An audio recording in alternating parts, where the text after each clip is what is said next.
अगर आपके हाथों में और पैरों में बहुत दिन से सूजन है और स्पेशली आप अगर एक कैंसर के मरीज़ हो तो आपको वो लिम्फेडिमा हो सकता है। एंड आज के वीडियो में हम जानने वाले हैं कि लिम्फेडिमा होता क्या है, उसका ट्रीटमेंट कैसे करते हैं और उसका ट्रीटमेंट करना ज़रूरी क्यों है ये भी जानेंगे। नमस्ते, मैं हूँ डॉक्टर अमित मुड़े। मैं एक प्लास्टिक सर्जन हूँ, पुणे में प्रैक्टिस करता हूँ और मेरा जो फील्ड ऑफ इंटरेस्ट है वो है कैंसर का रिकंस्ट्रक्शन। इसीलिए ये लिम्फेडिमा जो है, because it is related to cancer, मैं आज आपसे एक लिम्फेडिमा के बारे में बात करने वाला हूँ। तो चलिए जानते हैं ये लिम्फेडिमा होता क्या है।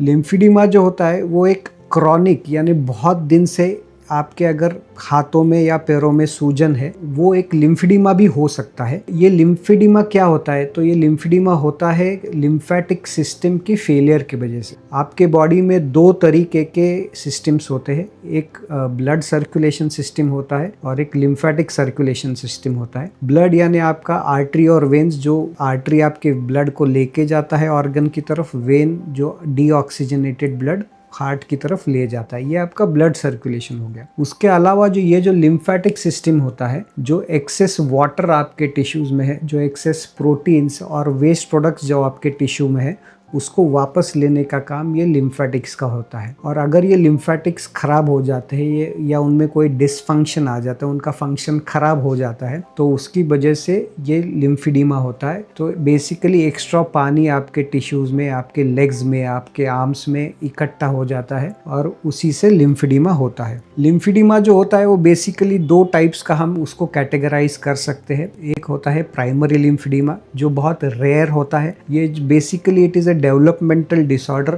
ये सिंस बर्थ हो सकता है, प्यूबर्टी में आ सकता है या लेटर स्टेजेस ऑफ लाइफ में भी आ सकता है। बट बेसिकली उसमें आपका जो लिम्फेटिक सिस्टम या तो एब्सेंट होता है या डिसफंक्शनल होता है। उसके बाद आता है सेकेंडरी लिम्फेडिमा। सेकेंडरी का मतलब ये है कि उसका कोई एक कॉज है, उसकी वजह से ये सेकेंडरी लिम्फेडिमा हुआ है। उसका मोस्ट कॉमन कॉज है कोई कैंसर, या तो कैंसर पर से या जो कैंसर के लिए ट्रीटमेंट किया जाता है उसी के कारण वो आपको लिम्फेडिमा होता है। जैसे कि ब्रेस्ट कैंसर का अगर ट्रीटमेंट करते हैं तो उससे आर्म में लिम्फेडिमा हो सकता है। सर्वाइकल कैंसर या पेनिस कैंसर का ट्रीटमेंट करते हैं तो उससे आपके पैरों में लिम्फेडिमा हो सकता है। There are few other causes of lymphedema. आपको अगर रेडिएशन ट्रीटमेंट हुआ है आपके एक्जिला में या ग्रॉइन में, उससे लिम्फेडिमा हो सकता है। आपको कोई ट्रॉमा हुआ है उससे लिम्फेडिमा हो सकता है। And there is another thing which is called as a filariasis करके एक इन्फेक्शन होता है, जिसमें एक मस्क्यूटो के कारण वो एक पैरासाइट आपके लिम्फ नोड्स को खराब कर देता है, तो वो फिलारियासिस में भी आपको लिम्फेडिमा हो सकता है। सो लिम्फेडिमा जो है उसके सिम्टम्स क्या होते हैं? सो अर्ली स्टेजेस में लिम्फेडिमा में आपको बस कुछ हेवीनेस, टाइटनेस ऐसा महसूस होगा आपके पैरों में या हाथों में। वो आपका जो स्वेलिंग होगा वो इजीली रिड्यूस हो जाएगा। अगर आप लेट जाते हो, पैरों के नीचे तकिया लेके लेट जाते हो, तो वो स्वेलिंग रिड्यूस होगा। जैसे जैसे आपका लिम्फेडिमा बढ़ता जाएगा तो वहाँ पे फाइब्रोटिक टिश्यू ऐड होता जाएगा, वहाँ पे फाइब्रोसिस बिल्डअप होगा। क्योंकि जैसे मैंने आपको पहले कहा था, जो आपका लिम्फ रहता है उसमें ना ही बस पानी रहता है, बस प्रोटीन भी रहता है।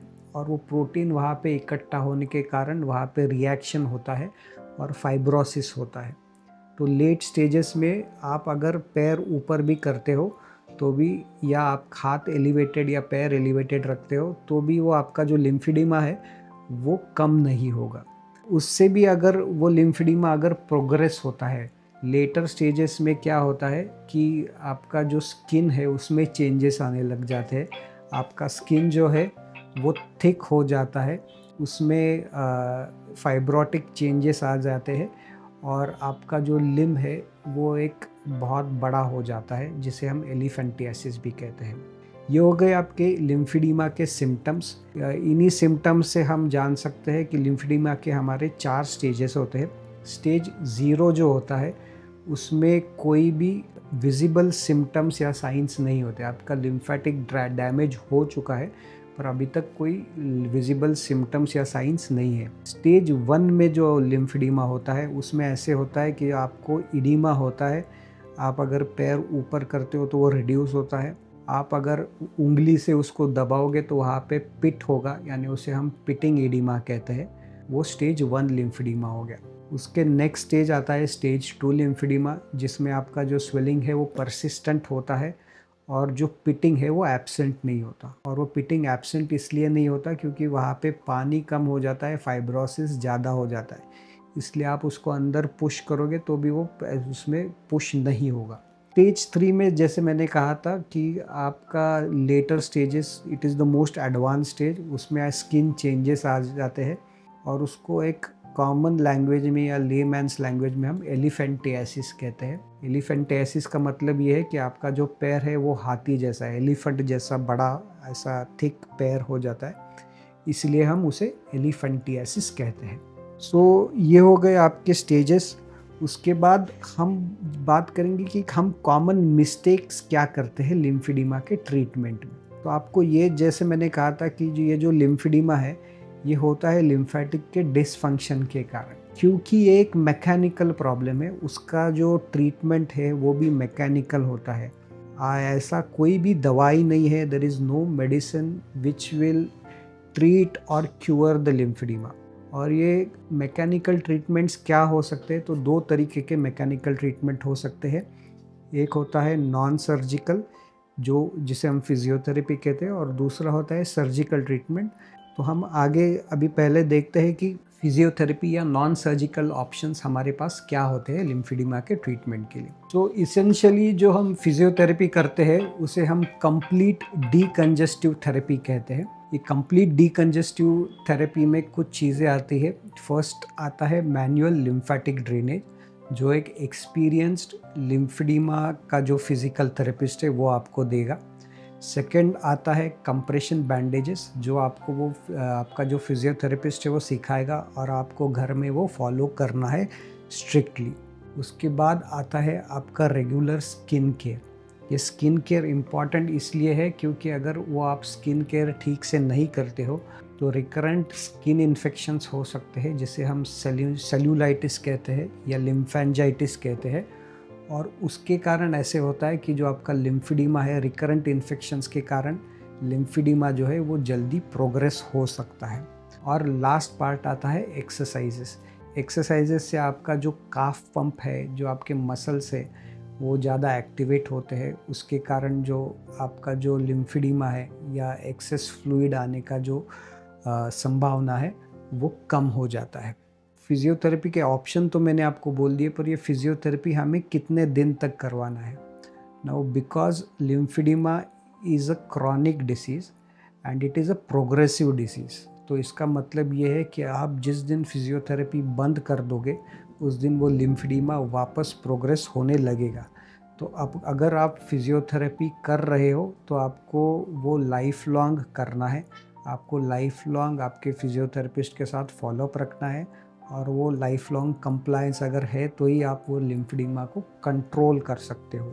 हमारे पास कुछ सर्जिकल ऑप्शंस होते हैं लिम्फेडिमा के लिए, और वो सर्जिकल ऑप्शंस क्या है, तो सबसे पहले आता है LVA, जिसे हम कहते हैं लिम्फोवीनस एनास्टोमोसिस। तो ये जो लिम्फेटिक्स होते हैं ये बहुत माइन्यूट होते हैं, ऐसे 1 मिलीमीटर से भी छोटे रहते हैं। सो हम कुछ डाई डाल के वो लिम्फेटिक्स को आइडेंटिफाई करते हैं, जिसे हम ICG डाई कहते हैं, और एक फ्लोरोसेंस माइक्रोस्कोप के अंडर हम उन्हें आइडेंटिफाई करते हैं। इंफ्रारेड कैमरा होता है बेसिकली। सो उसमें हम उसे आइडेंटिफाई करते हैं और उसको हम एक जो नियर बाय वेन रहेगा उससे जोड़ देते हैं। तो बेसिकली ये हो गया कि जो लिम्फेटिक काम नहीं कर रहा था वो वेन से जोड़ने के कारण उसको एक नया रास्ता मिल जाता है लिम्फेटिक को अपना लिम्फ ऊपर ले जाने के लिए। This is a very safe procedure. Generally multiple LVAs हमें करने पड़ते हैं, बट उसमें एक प्रॉब्लम है कि आपको अर्ली स्टेज में आना है। अर्ली स्टेज में अगर आते हो तो आपके जो लिम्फेटिक्स है ये स्टिल फंक्शनल रहते हैं, और अगर हम अर्ली स्टेज में आप अगर आते हो तो ही LVA से अच्छा रिजल्ट दे सकते हैं। हमारे पास सेकेंड ऑप्शन जो सर्जिकल होता है उसे हम VLNT कहते हैं, या उसका फुल फॉर्म है वैस्कुलराइज्ड लिम्फ नोड ट्रांसफ़र। ये वैस्कुलराइज्ड लिम्फ नोड ट्रांसफ़र क्या होता है कि हम कोई दूसरी जगह से, आपके नेक से या आपके एक्जिला से या ग्रॉइन से एक हेल्दी लिम्फेटिक निकालते हैं और उसको जहाँ पे आपको लिम्फीडिमा है वहाँ पे हम वो लिम्फ नोड को ट्रांसप्लांट कर देते हैं। ट्रांसप्लांट करने का मतलब है उसको वहाँ पे रखना और उसको एक आर्टेरियल सप्लाई देना और वीनस सप्लाई उसका वो एरिया से जोड़ देना। उससे क्या होता है, वो दो चीज़ें करता है। वो एक तो एक सम्प की तरह काम करता है। सम्प का मतलब है वो एक सक्शन की तरह काम करता है। जो भी आपका एक्सेस फ्लूइड है उसको एक नया रूट देता है वो ड्रेनेज के लिए। सेकेंडली वो लिम्फ नोड वहाँ रखने के कारण क्या होता है कि एक नया इट बेसिकली स्टिमुलेट्स लिम्फेंजियोजेनेसिस। उसका मतलब क्या हो गया कि आपके नए लिम्फेटिक ग्रो करने में वो वहाँ पे स्टिमुलेशन देता है आपकी बॉडी को कि नए लिम्फेटिक्स बनाओ, और वो होने के कारण आपका जो लिम्फीडिमा है वो कम हो जाता है। ये जो VLNT प्रोसीजर है ये हम या तो अर्ली स्टेजेस या मॉडरेट स्टेजेस में VLNT प्रोसीजर कर सकते हैं। तीसरा ऑप्शन हमारे पास होता है लाइपोसक्शन का। लाइपोसक्शन जो होता है वो हम जानते हैं कि एक्सेस फैट निकालने के लिए करते हैं। तो लिम्फीडिमा में ऐसे होता है कि लेट स्टेजेस ऑफ लिम्फीडिमा में एक्सेसिव फैट डिपोजिशन भी होता है, ये फ्लूइड के अलावा। तो अगर हम लाइपोसक्शन करते हैं तो ऑब्वियसली वो एक्सेस फैट निकालने के कारण वो जो आपका लिम्ब का वॉल्यूम है वो कम हो जाता है। पर लाइपोसक्शन करने का एक डिसएडवांटेज है कि आपको लाइफ लॉन्ग जो लाइपोसक्शन के बाद कंप्रेशन गारमेंट्स आते हैं वो आपको लाइफ लॉन्ग पहनने पड़ेंगे, ये अगर हमने लिम्फीडिमा में लाइपोसक्शन किया है तो। ये हो गया हमारे सर्जिकल ऑप्शंस। आपको ये सब सुन के ये तो पता चल गया होगा कि अगर हम सर्जरी अर्ली स्टेजेस में करते हैं या फिज़िकल थेरेपी अर्ली स्टेजेस में करते हैं तो हमारे रिज़ल्ट्स जो है वो अच्छे रिज़ल्ट्स हम आपको दे पाएंगे। आपको ये भी पता चल गया होगा कि लिम्फीडिमा जो है ये एक मैकेनिकल प्रॉब्लम है, इसके लिए कोई मेडिकल ट्रीटमेंट नहीं होता, और अगर हम इसे अर्ली स्टेजेस में पकड़ते हैं तो हम बहुत अच्छे रिजल्ट्स दे सकते हैं। अगर आपको ये आज का वीडियो अच्छा लगा हो तो ये मेरे चैनल को सब्सक्राइब ज़रूर कर देना। अगर आप किसी और को जानते हो जिसको लिम्फीडिमा है या क्रॉनिक स्वेलिंग है, बहुत दिनों से पैर में स्वेलिंग है, तो आप उनसे ये वीडियो शेयर ज़रूर कर देना। आपको मेरे ये वीडियोस अच्छे लगते हो तो लाइक ज़रूर कर देना, और धन्यवाद ये वीडियो देखने के लिए।